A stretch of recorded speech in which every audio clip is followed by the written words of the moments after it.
পরিমাণ মতো হলুদ, ভালো করে মাখিয়ে নিতে হবে।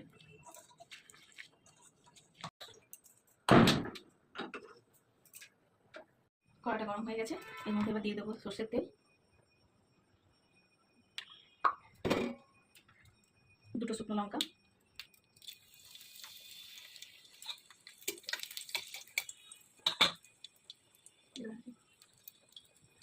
সর্ষে,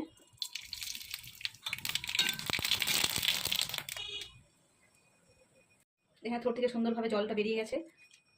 যে ভালো করে এরকম চিপে চিপে জলটা বের করে এবার কড়াইয়ের মধ্যে দিয়ে দেবো।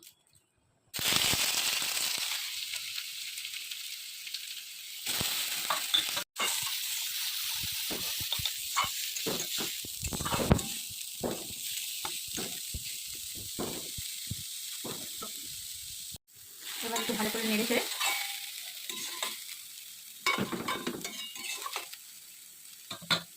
আমি 3টে কাঁচা লঙ্কা দিলাম। আপনারা যেরকম ঝাল খাবেন সেই মতো কাঁচা লঙ্কা দিয়ে দেবেন, দিয়ে কিছুক্ষণ ঢাকা রেখে দেবো।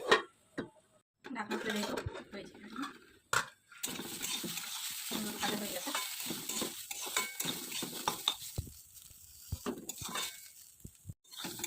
সরু ভাজা হয়ে গেছে, সরু ভাজা এখন রেডি খাওয়ার জন্য। এবার আমরা এটাকে নামিয়ে দেবো।